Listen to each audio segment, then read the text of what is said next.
ഇത് സ്വർഗീയ ആരാമത്തിലേക്കുള്ള പാതയം, ഇത് സത്യത്തിലേക്കുള്ള പാത, ഇത് പരമാനന്ദ സത്യത്തിന്റെ പരമാനന്ദ അനുഭൂതിയാകുന്ന അല്ലാഹുവിന്റെ ലിഖായിലേക്കുള്ള ആ വഴിയാണ് നമ്മുടെ മുന്നിലുള്ളത്.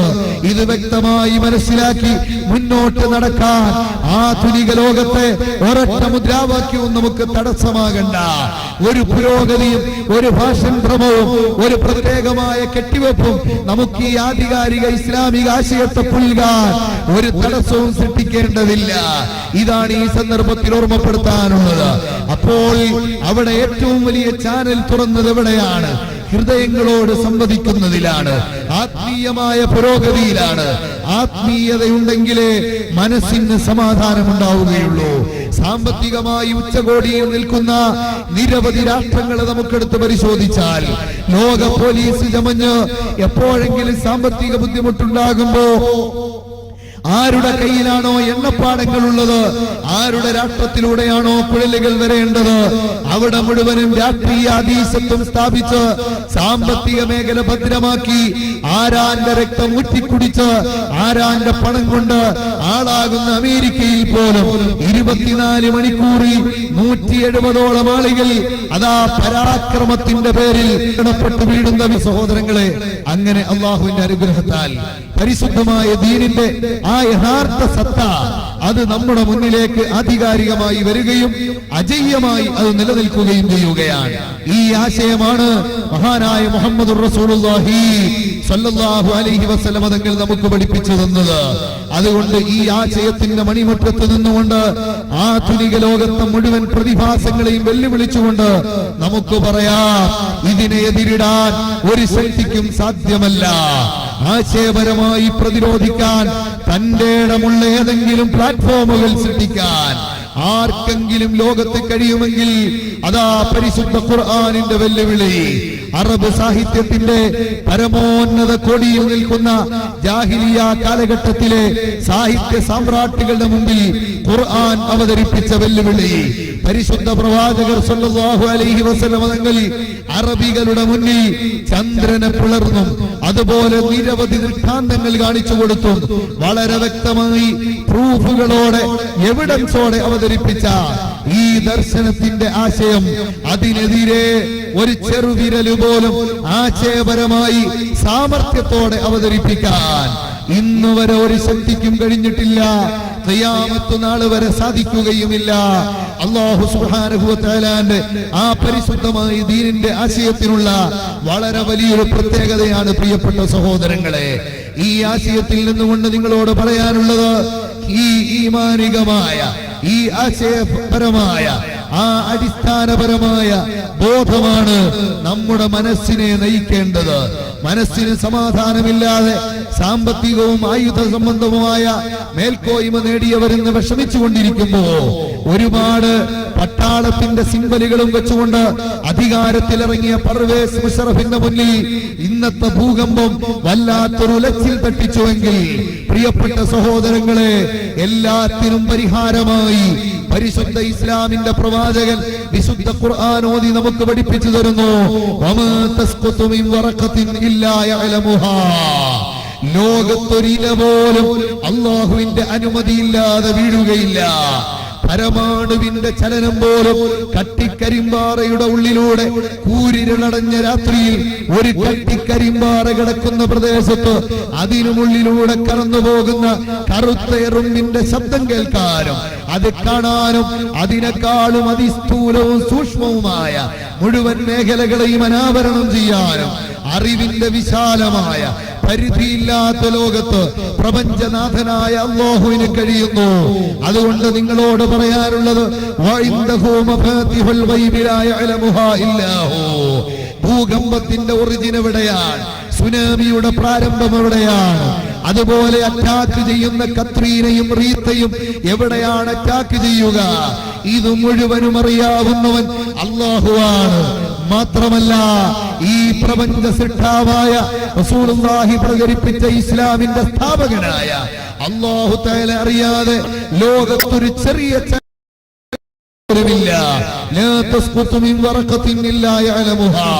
വലാ ഹബ്ബത്തിൻ ഫീ ദുലുമാത്തിൽ അർദ്. ഭൂമിയുടെ അന്ധകാരത്തിൽ മറഞ്ഞു കിടക്കുന്ന വിത്തിന്റെ പോസിറ്റീവ് നെഗറ്റീവ് അവസ്ഥകളെ കുറിച്ച് അറിയുന്നവനാരാണ്? വലാ റത്ബിൻ വലാ യാബിസിൻ ഇല്ലാ ഫീ കിതാബിൻ മുബീൻ. പരിശുദ്ധ ഖുർആനിൽ ഖാല അല്ലാഹു അസ്സ വജൽ.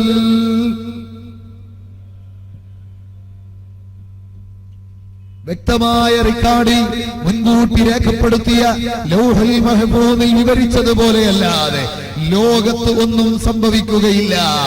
അതുകൊണ്ട് ക്ഷിപ്രസാധ്യമായ ഈ ലോക ജീവിതത്തിൽ മരണമെന്ന പ്രതിഭാസത്തോടെ പലരുടെയും വാചക കസരത്ത് അവസാനിക്കുന്നുവെങ്കിൽ, ആശയപരമായ മേന്മ അവസാനിക്കുന്നുവെങ്കിൽ, ആശയത്തിന്റെ പ്രചരണത്തിന് പിന്നീടുള്ള ചോദ്യത്തിന് മറുപടി കണ്ടെത്താൻ കഴിയാതെ വിറങ്ങലിച്ചു നിൽക്കുന്നുവെങ്കിൽ, ആ വിറയലിന്റെ തുടക്കത്തിൽ നിന്ന് ഒരത്ഭുതകരമായ പൂർത്തീകരണം വരുത്താൻ അല്ലാഹുവിന്റെ റസൂല് പഠിപ്പിക്കുന്നു. മക്കളെ, ഒരു ശരിയായ വിചാരണാ ലോകമുണ്ട്. ഹാസിബൂ ഖബ്ല അൻ തുഹാസബൂ. അവിടെ വിചാരണ ചെയ്യപ്പെടുന്നതിന് മുമ്പ് ആത്മവിചാരത്തിന് വേദിയൊരുക്കുക. ഈ വേദിയൊരുക്കാനുള്ള മറുലോകത്തെ ജീവിതം, മരിക്കാത്ത ജീവിതം, ശാശ്വതമായ ലോകം, ഇതിനെക്കുറിച്ച് വ്യക്തമായ ബോധ്യം തരുന്ന ആ ആശയത്തെ മനസ്സിലേക്ക് എടുത്തുദ്ധരിച്ച ഒരു വിശ്വാസി, അവൻ ഇതാ സമർപ്പണ ബുദ്ധിയോടെ ജീവിക്കുകയാണ്. അവനെ സംബന്ധിച്ചിടത്തോളം സുനാമി പ്രശ്നമല്ല. അവനെ സംബന്ധിച്ചിടത്തോളം കത്രീനയും റീത്തയും വിഷയമല്ല, ഭൂകമ്പം വിഷയമല്ല. അപകടങ്ങളെ കുറിച്ച് സന്തോഷത്തോടെയോ ആശ്വാസത്തോടെയോ സംസാരിക്കുന്നതല്ല ഇത്. ലോകത്തൊന്നും അല്ലാഹു അറിയാതെ സംഭവിക്കില്ല. വിശ്വാസിയുടെ വിശ്വാസം വർദ്ധിക്കാൻ ഇത്തരം സംഭവങ്ങൾ ഉപകരിക്കുകയും അപകടങ്ങളിൽ നിന്ന് അല്ലാഹുവിനോട് തന്നെ കാവലിനെ ചോദിക്കുകയും ചെയ്യുക. നിങ്ങളൊന്ന് ആലോചിച്ചു നോക്ക് സഹോദരങ്ങളെ, നമ്മുടെ നാട്ടിൽ ഈ അടുത്തുണ്ടായ സുനാമി, അതിനെക്കുറിച്ച് പരിശുദ്ധ ഖുർആനും പരിശുദ്ധ ഇസ്ലാമും ഒക്കെ വിവരിച്ചു തന്നിട്ടുണ്ട്. ഞാൻ ആ ഭാഗത്തേക്ക് അതിലേക്ക് കടക്കുന്നില്ല. അതേ സമയത്ത് ലഹറൽ ഫസാദു ബിൽ ബർരി വൽ ബഹരി ബിമാ കസബത് ഐദിൻ നാസ് ലിയുദീഖഹും ബഅദല്ലദീ അമിലൂ ലഅല്ലഹും യർജിഊൻ. എന്തിനാണ് ഇങ്ങനത്തെ സുനാമി വരുന്നത്? എന്തിനാണ് ഇങ്ങനത്തെ പ്രത്യേകമായ ചില പരീക്ഷണങ്ങൾ ഉണ്ടാകുന്നത്? ഈ ഫസാദിനെ വിളിച്ചു വരുത്തിയത് ജനങ്ങളുടെ തോന്നിവാസമാണ്. അവരുടെ കരങ്ങൾ ചെയ്തു കൂട്ടുന്ന ആപത്താണ് ഇതിന് കാരണം. ലിയുദീഖഹും ബഅദല്ലദീ അമിലൂ. അവര് പ്രവർത്തിച്ചു കൂട്ടിയതിന്റെ ചെറിയൊരു ടേസ്റ്റ് അവർക്ക് അനുഭവിക്കാൻ വേണ്ടിയാണ്, ഒരു ടെസ്റ്റ് ഡോസിന് വേണ്ടിയാണ് നാം സുനാമിയെ അയക്കുന്നത്. ഇതൊരു വലിയ ശിക്ഷയല്ല, ഇത് ഖിയാമത്ത് നാളിന്റെ ഇടിപ്പടക്കമല്ല, ഇത് ഭീകരമായ ലക്ഷണമല്ല, മറിച്ചൊരു സാമ്പിൾ ഡോസാണ്. അല്ലാഹുവിന്റെ ഖുർആൻ പറയുന്നു, വലനുദീഖന്നഹും മിനൽ അദാബിൽ അദ്നാ ദൂനൽ അദാബിൽ അക്ബരി ലഅല്ലഹും യർജിഊൻ. ഇതൊരു ചെറിയ ശിക്ഷയാണ്, ഒരു സാമ്പിൾ ഡോസാണ്. പക്ഷേ ഇതിൽ നിന്ന് പാഠം ഉൾക്കൊണ്ടില്ലെങ്കിലോ, മാനൻസഖ് മിൻ ആയത്തിൻ ഔ നുൻസിഹാ നഅതി ബിഖൈരിൻ മിൻഹാ. വലിയ പവർ ഉള്ളത് നമ്മുടെ കസ്റ്റഡിയിലുണ്ട്. ഒന്നിനെയും നിസാരമാക്കി വിടില്ല. ആച്ച മുതൽ ആലപ്പാട് വരെ ആഞ്ഞടിച്ച സുനാമി കോഴിക്കോടിന്റെയും മലപ്പുറത്തിന്റെയും അതുപോലെ മലബാറിന്റെയും തീരങ്ങളിൽ അടിച്ചില്ലല്ലോ എന്ന നിലക്ക് മലബാറിന്റെ മക്കൾ, അതല്ലെങ്കിൽ കേരളത്തിലെ ജനങ്ങൾ, അതല്ലെങ്കിൽ വിശ്വാസികളായ ആളുകൾ വീണ്ടും അശ്രദ്ധയോടെ ജീവിച്ചാൽ കനത്ത ഭൂകമ്പങ്ങൾ കൊണ്ട് പരീക്ഷിക്കുമെന്ന അല്ലാഹുവിന്റെ തീരുമാനമാണ്. പ്രിയപ്പെട്ട സഹോദരങ്ങളെ, ഈ സുനാമിയുടെ ബാക്കി പത്രത്തെ കുറിച്ച് ആലോചിക്കുമ്പോ അല്ലാഹുവിന്റെ ശിക്ഷ ഇറങ്ങിയാൽ തടയാൻ ഒരു ശക്തിക്കും കഴിയില്ല. വീക്ക്നെസ് ഉണ്ടെന്ന് ധരിച്ച ചിലർ അവിടുന്ന് രക്ഷപ്പെട്ടു മാറി. ചില വയസ്സായ ആളുകൾ ഒരു തള്ളയെ സുനാമി ബാധിച്ച പ്രദേശത്ത് പൊക്കിയെടുക്കാൻ ശ്രമിച്ച ഫാമിലി അംഗങ്ങൾ ഈ തള്ളയെ പിടിച്ചെടുക്കാൻ കഴിയുന്നില്ലെന്ന് പറഞ്ഞ് പഴിച്ചവിടെ കിടത്തിയിട്ട് പോയി. ഈ തള്ളയെ സുനാമി ബാധിച്ച രൗദ്രാക്ഷഭാവം പൂണ്ട കടൽ അവരെ എടുക്കാൻ കൂട്ടാക്കാതെ കടല് തിരിച്ചങ്ങ് പോയി. അല്ലാഹുവിന്റെ ചില ദൃഷ്ടാന്തങ്ങളാണ്. കാല് തളർന്നു പോയൊരു മനുഷ്യൻ, അയാളെ പൊക്കിയെടുത്ത് എഴുന്നേൽപ്പിച്ചു നിർത്തി. താങ്ങിയെടുത്തു കൊണ്ടുപോകാൻ സമയമില്ലാതെ വേജാറായവർ ഓടി രക്ഷപ്പെട്ടു. ഓടി രക്ഷപ്പെട്ട അരോഗ ദൃഢഗാത്രക്കാളും മുമ്പേ തളർന്ന കാലിന്റെ ഉടമയ്ക്ക് തളർച്ച മാറി ഓടിപ്പോയി രക്ഷപ്പെട്ടെങ്കിൽ അയാൾ പറയുന്നു, എന്റെ ജീവിതത്തിൽ ഏറ്റവും വലിയ അനുഗ്രഹമായി സുനാമി. പ്രിയപ്പെട്ട സഹോദരങ്ങളെ, 1.5 വയസ്സുള്ള പിഞ്ചോമന കുഞ്ഞിനെ വലിച്ചെറിഞ്ഞുകൊണ്ട് അതാ പോയവർ DNA സെല്ലിന്റെയും അതുപോലെ DNA ടെസ്റ്റിന്റെയും ഒക്കെ വെളിച്ചത്തിൽ ആ കുഞ്ഞിനെ ഏറ്റെടുക്കേണ്ടി വന്ന അവസ്ഥ ഇതെല്ലാം നാം പത്രങ്ങളിലൂടെ വായിച്ചറിഞ്ഞതാണ്. സുനാമി ബാധിച്ചൊരു രാജ്യമെന്ന നിലക്ക് ഇന്ത്യ രാജ്യത്ത് വെച്ചുകൊണ്ട് അതൊക്കെ അറിഞ്ഞവരാണ്.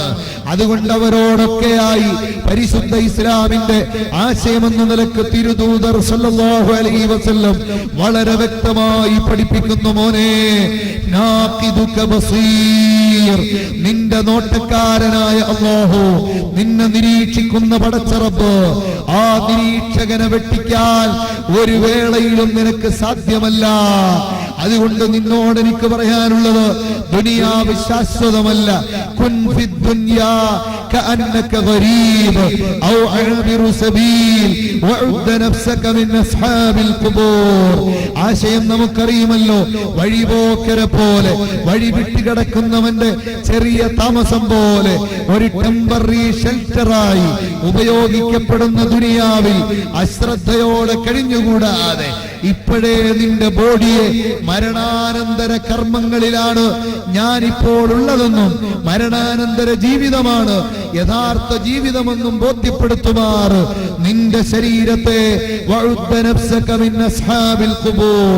പരലോകത്തിന്റെ പ്രാരംഭ വചനമായ പ്രാരംഭ ഭവനമായ ഖബറിലാണ് ജീവിക്കുന്നത് എന്ന ബോധം ഇപ്പോഴേ നിന്റെ ശരീരത്തിലേക്ക് കുടികൊടുക്കുക. ഇതാണ് ബുദ്ധിപരമായ സമീപനമെന്ന് മനസ്സമാധാനത്തിന് ആത്മീയത എത്രമാത്രം സ്ഥാനം നൽകുന്നു എന്നതിന് പ്രത്യക്ഷ തെളിവായി അന്ത്യപ്രവാചകർ പഠിപ്പിക്കുകയാണ്. സഹോദരങ്ങളെ, ഈ ഒരാശയത്തിലേക്ക് നാം കടന്നു വരിക. എന്റെ പ്രിയപ്പെട്ട മുഅ്മിനീങ്ങളെ, ഞാൻ എന്റെ സംസാരം നീട്ടുന്നില്ല. സാദാത്തുക്കളുടെ നേതൃത്വത്തിലുള്ള പ്രവിശാലമായ ദുആയിക്ക് ആമീൻ ചൊല്ലുന്നതിനാണ് ഈ പാതിരാത്രിയിലും നിങ്ങൾ കാത്തിരിക്കുന്നത്. അതെനിക്ക് വ്യക്തമായി അറിയാം. അതുകൊണ്ട് നിങ്ങളോട് ഓർമ്മപ്പെടുത്തുകയാണ്, അല്ലാഹുവിന്റെ പരിശുദ്ധമായ ആ ദീനിനെ ശരിക്കും ഉൾക്കൊണ്ടുകൊണ്ട്, ആ ദീനിന്റെ തനിമയും മഹിമയും ഉൾക്കൊണ്ടുകൊണ്ട് നമുക്ക് പരിശുദ്ധ ഇസ്ലാമിന്റെ ആശയത്തിലേക്ക് കടക്കുമ്പോ അല്ലാഹുവിന്റെ റസൂലിന്റെ ആത്മീയോപദേശം നമ്മുടെ മനസ്സിലേക്ക് കടക്കേണ്ടതുണ്ട്. അവിടെയാണ് അല്ലാഹുവിന്റെ റസൂല് പറഞ്ഞത്, വഉദ്ദ നഫ്സക മിൻ അസ്ഹാബിൽ ഖുബൂർ, ഖബറാളികളുടെ കൂട്ടത്തിൽ നിന്റെ ശരീരത്തെ നീ എണ്ണിക്കൊള്ളണം മോനെ. നിനക്ക് ഈ ദുനിയാവ് ശാശ്വതമല്ല, ക്ഷിപ്രസാധ്യമായ കേവലം മണിക്കൂറുകൾ മാത്രമുള്ള ഒരു ജീവിതത്തിന്റെ ഒരു ഷെൽട്ടർ മാത്രമാണ് ദുനിയാവെന്ന് വിശ്വസിക്കുമ്പോൾ ആഖിറത്തിലേക്കുള്ള തയ്യാറെടുപ്പ് എല്ലാ ദിവസവും എല്ലാ മണിക്കൂറിലും നമുക്കുണ്ടാകണം. റാബിയത്തുൽ അദവിയ്യ റളിയല്ലാഹു അൻഹാ എല്ലാ ദിവസവും പകല് പ്രഭാതമാകുമ്പോ മഹദിയായ റാബിയ പറയുമായിരുന്നു, ഇന്ന് ഞാൻ മരിക്കുന്ന പകലാണ്, ഈ പകൽ സമയത്താണ് ഞാൻ മരിക്കുക എന്ന് റാബിയത്തുൽ അദവിയ്യ സ്വന്തം ശരീരത്തോട് ആത്മാർത്ഥമായി പറയുകയാണ്. മരിക്കാനുള്ള തയ്യാറെടുപ്പ് റാബിയത്തുൽ അദവിയുടെ ശരീരം ചെയ്യുകയാണ്. അതാ മഗ്രിബായി കഴിയുമ്പോ റാബിയത്തുൽ അദവിയ്യ പറയും, പകലല്ല ഞാൻ മരിക്കുക, ഇന്ന് രാത്രിയാണ് അല്ലാഹുവിന്റെ അടുക്കലേക്ക് ഞാൻ പോകുക. എന്റെ പ്രിയപ്പെട്ട ഉമ്മവങ്ങന്മാരെ, റാബിയത്തുൽ അദവിയ്യ എന്ന മഹദിയായ ആ സഹോദരി ഇസ്ലാമിക ജീവിതത്തിന്റെ മാതൃകയായി നിങ്ങൾക്ക് വ്യക്തമായി പ്രതിഷ്ഠിക്കപ്പെടേണ്ടുന്ന വ്യക്തിത്വമാണ്. നിങ്ങൾക്കറിയുമല്ലോ, അവിടുന്ന് അതാ ഭർത്താവ് മരണപ്പെട്ട സാഹചര്യത്തിൽ ഇമാം ഹസൻ ബസ്രി റളിയല്ലാഹു അൻഹു അടക്കമുള്ള മഹാന്മാര് വന്നുകൊണ്ട്, പണ്ഡിതന്മാർ വന്നുകൊണ്ട്, അന്ന് ലോകത്തറിയപ്പെട്ട പ്രഗത്ഭരായ ആ വ്യക്തിത്വങ്ങൾ സമീപിച്ചുകൊണ്ട് റാബിയത്തുൽ അദവിയ്യയോട് വന്നിട്ട് ചോദിക്കുകയാണ്, റാബിയ, നിങ്ങളുടെ ഭർത്താവ് മരണപ്പെട്ടല്ലോ, അതിന് പകരമായൊരു ജീവിത പങ്കാളിയെ തേടുന്നതിൽ, സെലക്ട് ചെയ്യുന്നതിൽ റാബിയയെ ഞങ്ങൾ ക്ഷണിക്കുകയാണ്. റാബിയ, ആ സമയത്ത് റാബിയത്തുൽ ലദവി റളിയല്ലാഹു അൻഹാ, എന്റെ പ്രിയപ്പെട്ട മുഅ്മിനീങ്ങളെ, ആത്മീയമായ ഒരു നല്ല ലക്ഷ്യം സാധിച്ചെടുക്കുന്നതിന് എന്താണ് എപ്പോഴും ചിന്താമണ്ഡലത്തിൽ വരേണ്ടതെന്നതിന് പ്രത്യക്ഷമായ തെളിവായി മഹദിയായ റാബിയത്തുൽ ലദവിയ ആ വന്ന പണ്ഡിതന്മാരോട് ചോദിക്കുന്നു, നിങ്ങളിൽ ഏറ്റവും വലിയ ആലിമാരാണ്, ഏറ്റവും വലിയ പണ്ഡിതനാരാണ്?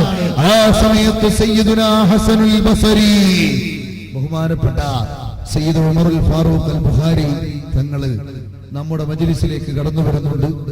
അല്ലാഹുവിന്റെ അതിമഹത്തായ അനുഗ്രഹത്താൽ സാദാത്തുക്കളുടെ തന്നെ ഒരു സംഗമം തന്നെ നമ്മുടെ വേദിയിൽ സൃഷ്ടിക്കപ്പെടുകയാണ്. ബഹുമാനപ്പെട്ട ഖലീൽ ബുഖാരി തങ്ങളുടെ മറ്റൊരു സഹോദരനും നമ്മുടെ വേദിയിലേക്ക് വരുന്നുണ്ട്. എല്ലാ സാദാത്തുക്കളുടെയും ഈ മഹത്തായ സംഗമ വേദിയിൽ വെച്ച് പാതിരാത്രിയിൽ നമുക്ക് ദുആയിരക്കാം. അല്ലാഹു സുബ്ഹാനഹു വ തആല അവിടുത്തേക്കൊക്കെയും ആഫിയത്തും ദീർഘായുസ്സും നൽകി ദീനീ ഖിദ്മത്തിലായി നമുക്കേറെക്കാലം നേതൃത്വം നൽകാൻ അല്ലാഹു തൗഫീഖ് നൽകുമാറാകട്ടെ എന്ന് ആത്മാർത്ഥമായി ദുആയിരക്കാം.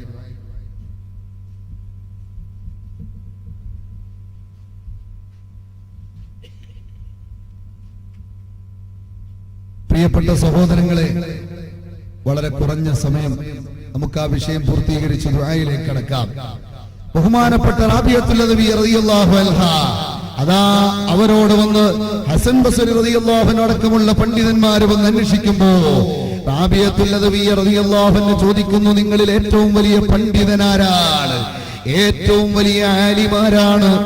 ആലിമിന് ഏറ്റവും വലിയ റാങ്കാണ് ഇസ്ലാമിക ചരിത്രത്തിൽ മുഴുവനും ഉള്ളതെന്നതിന്റെ പ്രത്യക്ഷ തെളിവായി റാബിയത്തുൽ ലദവി റളിയല്ലാഹു അൻഹാ ആത്മീയ പുരോഗതിയുടെ സ്ത്രീത്വത്തിന്റെ ഏറ്റവും വലിയ പതിപ്പായ റാബിയത്തുൽ ലദവി റളിയല്ലാഹു അൻഹ പറയുന്നു, നിങ്ങളിൽ ഏറ്റവും വലിയ പണ്ഡിതനാരാൻ? കൂടെ വന്ന മുഴുവൻ പണ്ഡിതന്മാരും ഏകസ്വരത്തിൽ പറയുന്നു, ഹസനുൽ ബസരിയാണ്. ഹസൻ ബസരി റളിയല്ലാഹു അൻഹുവിനെ അതാ അഭിസംബോധന ചെയ്തുകൊണ്ട് ഹിജാബ് പാലിച്ചുകൊണ്ട് അകത്തളത്തിൽ ഇരുന്നു കൊണ്ട് റാബിയത്തുൽ ലദവിയ ചോദിക്കുന്നു, എനിക്ക് 4 ക്വസ്റ്റ്യൻസിന് മറുപടി പറയാൻ ബഹുമാനപ്പെട്ട പണ്ഡിത ശ്രേഷ്ഠരെ അവിടുന്ന് സന്നദ്ധമായാൽ എന്റെ മനസ്സിനെ അലട്ടിക്കൊണ്ടിരിക്കുന്ന 4 ചോദ്യങ്ങൾക്ക് മറുപടി ലഭിച്ചാൽ ഞാൻ അങ്ങയുടെ ഭാര്യയായി ശിഷ്ടകാല ജീവിതം നയിക്കാമെന്ന് പറയുമ്പോൾ റാബിയത്തുൽ ലദവി എന്ന മഹദിയോട് ബഹുമാനപ്പെട്ടവർ പറയുന്നു, ഇൻഷാ അല്ലാഹ് ചോദ്യം ചോദിക്കൂ റാബിയ. ഒന്നാമത്തെ ചോദ്യം എന്താണെന്നറിയുമോ? മഹാനായ റസൂലുള്ളാഹി സ്വല്ലല്ലാഹു അലൈഹി വസല്ലം തങ്ങൾ മദീന മുനവ്വറ കേന്ദ്രമാക്കി ലോകത്ത് പ്രചരിപ്പിച്ച ആശയത്തിന്റെ അനുധാവനം ചെയ്യുന്ന അനുയായി വൃന്ദത്തിൽ സാധുവായി ഞാൻ പെട്ടെന്ന് വിശ്വസിക്കുമ്പോഴും ആ പ്രത്യേകമായ ആ കൂടാരത്തിലും ആ പ്രത്യേകമായ സംഗമത്തിലും അണിചേരാൻ എനിക്ക് കഴിഞ്ഞെന്ന് വിശ്വസിക്കുമ്പോഴും ഒരു ചോദ്യം എന്നെ അലട്ടുന്നുണ്ട്. എന്റെ അവസാന നിമിഷം വൽ ആഖിബത്തു ലിൽ മുത്തഖീൻ വളരെ വ്യക്തമായി ഓർമ്മപ്പെടുത്തിയ തിരുനബി സല്ലല്ലാഹു അലൈഹി വസല്ലം തങ്ങളുടെ ആശയത്തിൽ ആ മരിക്കുന്ന അവസാന നിമിഷം അത് നേരെയാകുക എന്നത് വിശ്വാസി ഏറ്റവും കൂടുതൽ വ്യാകുലപ്പെടേണ്ടുന്ന രംഗമാണ്. എങ്കിൽ എനിക്ക് ചോദിക്കാനുള്ളത്, എന്റെ അവസാന സമയം ഞാനൊരു മുസ്ലിമത്തായിട്ടാണോ അതല്ല കാഫിറത്തായിട്ടാണോ ഈ ലോകത്ത് നിന്ന് വിട പറയുക? ഹസൻ ബസരി തങ്ങളെ നിങ്ങൾ ജവാബ് തരണമെന്ന് പറയുമ്പോ ഹസൻ ബസരി റളിയല്ലാഹു അൻഹു പറയുന്നു, റാബിയ ഇത് മറുപടി പറയാൻ പറ്റുന്ന ചോദ്യമല്ലല്ലോ റാബിയ. റാബിയത്തുൽ ലദവി റളിയല്ലാഹു അൻഹയോട് രണ്ടാമത്തെ ചോദ്യമെങ്കിലും കേൾക്കട്ടെ എന്ന ശൈലിയിൽ നിൽക്കുന്ന ആധികാരിക പണ്ഡിത നേതൃത്വത്തോട് മഹദി ആരായുകയാണ്. എന്നിട്ട് ഞാനങ്ങ് ഖബറിലേക്ക് വെക്കപ്പെട്ടാൽ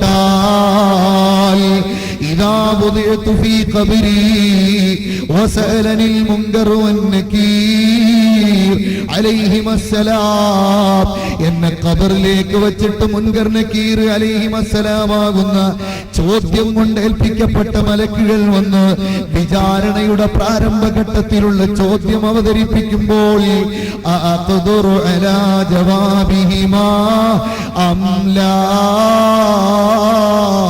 അവർക്ക് മറുപടി പറയാൻ എനിക്ക് കഴിയുമോ കഴിയില്ലയോ? ഹസൻ ബസരി തങ്ങളെ, ഈ രണ്ടാമത്തെ ആശങ്കയ്ക്ക് എനിക്ക് മറുപടിയുണ്ടോ? ഹസൻ ബസരി തങ്ങൾ പറയുന്നു, അതും മറുപടി പറയാൻ പറ്റുന്ന ചോദ്യമല്ലല്ലോ റാബിയ. മൂന്നാമത്തെ ചോദ്യത്തിലേക്ക് റാബിയ പെട്ടെന്ന് പോകുകയാണ്. അതാ അല്ലാഹുവിന്റെ പരിശുദ്ധമായ ആ തീരുമാനപ്രകാരം അവിടെ ആളുകളെ വിളിക്കപ്പെട്ട് വിചാരണയ്ക്ക് നിർത്തി. വതതായറത്തിൽ കുതുബോ, കിതാബുകൾ വിരിഞ്ഞു. ഇദാ ഹുസിറന്നാസു യൗമൽ ഖിയാമ, അവിടെ ജനങ്ങളെയെല്ലാം ഒരുമിച്ച് കൂട്ടപ്പെട്ട് അവരുടെ റിക്കാർഡുകൾ വിരിക്കപ്പെടുന്ന സമയം ഔദിയ കിതാബി ബിയമീനി അം ബിശിമാലി, എന്റെ കിതാബ് വലങ്കയിലാണോ അതല്ല ഇടം കരങ്ങളിലാണോ എനിക്ക് തരപ്പെടുക? എവിടെയാണ് ഞാൻ ആ ലിസ്റ്റിൽ പെടുകയെന്ന് ഒന്ന് പറഞ്ഞു തരുമോ പണ്ഡിത ശ്രേഷ്ഠരെ? ഹസൻ ബസരി തങ്ങൾ പറയുന്നു, റാബിയ, ഇതും മറുപടി പറയാൻ പറ്റുന്ന ചോദ്യമല്ലല്ലോ റാബിയ. നാലാമത്തെ ചോദ്യം റാബിയത്തുൽ അദവിയ്യ റളിയല്ലാഹു അൻഹ പറയുന്നു, ഫരീഖും ഫിൽ ജന്ന വ ഫരീഖും ഫിസ് സഈർ, സ്വർഗ്ഗത്തിന്റെ സംഗമത്തിലും അതുപോലെ നരകത്തിന്റെ ഗ്രൂപ്പിലുമായി ആളുകളെ വേർതിരിക്കപ്പെടുമ്പോ ഞാൻ ഫരീഖും ഫിൽ ജന്നയിലാണോ സ്വർഗ്ഗത്തിന്റെ കൂട്ടത്തിലാണോ അതല്ല ഫരീഖും ഫിസ് സഈർ നരകത്തിന്റെ ഗ്രൂപ്പിലാണോ? ഇതിനു മറുപടി പറയണേ ഹസൻ ബസരി തങ്ങളെ. ഇതും മറുപടി പറയാൻ പറ്റുന്ന ചോദ്യമല്ലല്ലോ റാബിയ. ഇത് പറയുമ്പോ റാബിയത്തുൽ അദവിയ്യ പറയുന്നു, ഈ 4 ചോദ്യങ്ങൾ മനസ്സിനെ കാർന്നു നിന്ന് അസ്വസ്ഥമാക്കുമ്പോ ഒരു ദാമ്പത്യ ജീവിതത്തിന്റെ സൗന്ദര്യത്തിലേക്ക് മനസ്സിനെ എടുത്തു മാറ്റാൻ എനിക്കെങ്ങനെ കഴിയും തങ്ങളെ? അതുകൊണ്ട് ശിഷ്ട ജീവിതത്തിൽ ഒരു ഭർത്താവിന്റെ സുഖം പേറി നടക്കാൻ എന്റെ മനസ്സെനിക്ക് അനുവദിക്കുന്നില്ല എന്ന് പറഞ്ഞു നിയന്ത്രണ വിധേയമായ ഒരാത്മീയ ജീവിതത്തിന്റെ നേതൃത്വമായി റാബിയത്തുൽ അദവിയ്യ റളിയല്ലാഹു അൻഹ മാറുന്നുവെങ്കിൽ ആ മഹാനായ മുഹമ്മദുർ റസൂലുള്ളാഹി ഹൃദയത്തിൽ സൃഷ്ടിച്ചെടുത്ത വിപ്ലവത്തിന്റെ ആഴം മനസ്സിലായില്ലേ പ്രിയപ്പെട്ട സഹോദരങ്ങളെ? അതുകൊണ്ട് എനിക്ക് നിങ്ങളോട് ഓർമ്മപ്പെടുത്താനുള്ളത്, സാദാത്തുക്കളെല്ലാവരും എത്തി, പ്രാർത്ഥനാ സദസ്സിന്റെ സമയമായി. അതുകൊണ്ട് ഞാൻ നീട്ടിപ്പറയുന്നില്ല.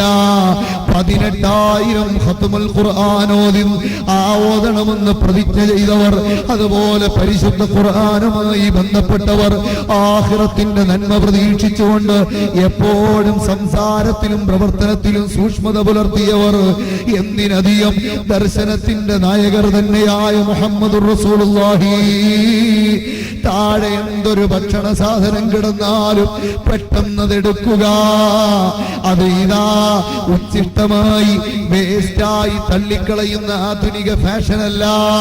അല്ലാഹുവിന്റെ റസൂൽ പഠിപ്പിച്ച കൾച്ചർ അതെടുത്ത് കഴുകി കഴിക്കാൻ, അത് യൂട്ടിലൈസ് ചെയ്യാൻ കഴിയുന്നൊരവസ്ഥയിലേക്ക് മാറ്റിയെടുക്കാനും അതിനോരോന്നിനും സമാധാനം പറയണമെന്നും ചിന്തിച്ച നേതൃത്വമല്ലേ?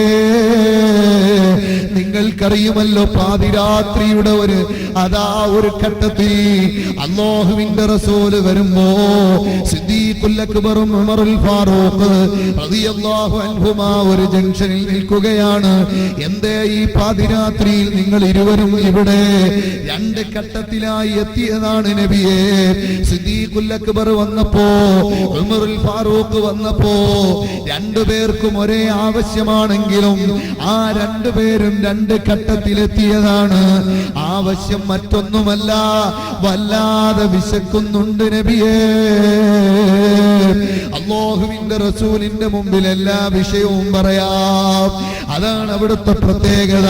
അന്തഉമ്മുൻ അബൂ മറഅയ്ന ഫീഹിമാ മിസ്ല ഹുസ്നിക ഖത്തു യാ സയ്യിദി ഖൈറൻ നബി. ഉമ്മയോ അമ്പാപ്പയോ തങ്ങളെക്കാൾ ഞങ്ങളിൽ ശ്രേഷ്ഠരായിട്ടാരുമേ ഇല്ലമൽനാഥ നബി. ആ നബി തങ്ങളോട് പറയുമ്പോ ലോകൈക നേതാവ് മുഹമ്മദുർ റസൂലുള്ളാഹി തങ്ങൾ പറയുകയാണ്, മക്കളെ, ഞാനും ആ ഒരൊറ്റ കാരണത്താലാണ് ഈ പതിരാത്രിയിൽ ഇവിടെ എത്തിപ്പെട്ടത്. നിങ്ങൾ വിഷമിക്കണ്ട, വരൂ നമുക്ക് അബൂ അയ്യൂബിന്റെ വീട്ടിലേക്കൊന്ന് പോയി നോക്കാം.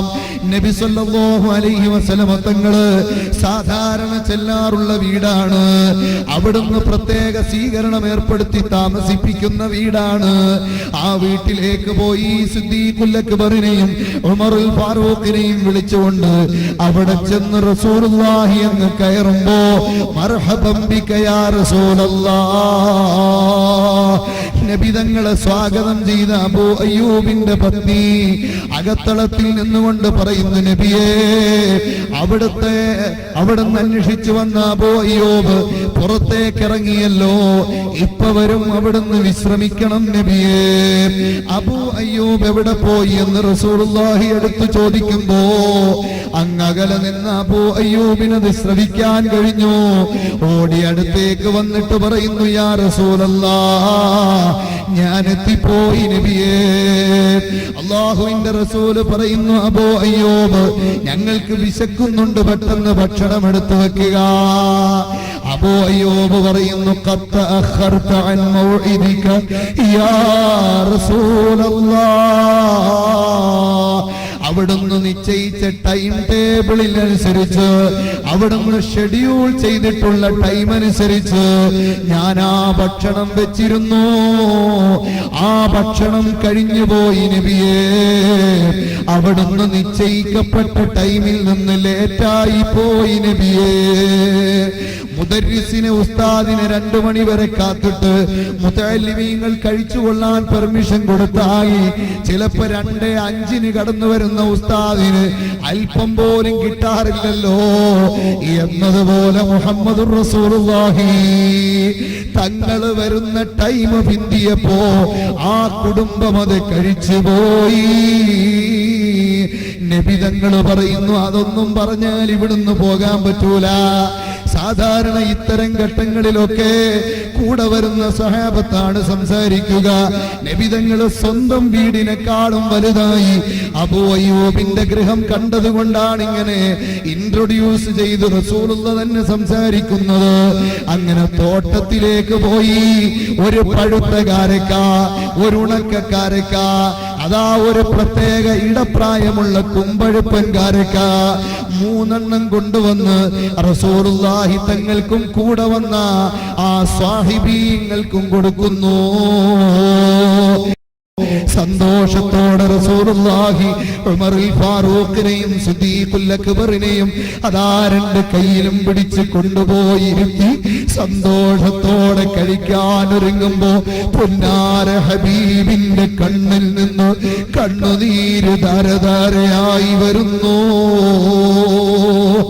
ആ സമയത്ത് കരഞ്ഞുകൊണ്ട് ലോകൈക പ്രവാചകൻ, ആ പ്രവാചക പ്രഭു പറയുന്നത് എന്തെന്നറിയുമോ?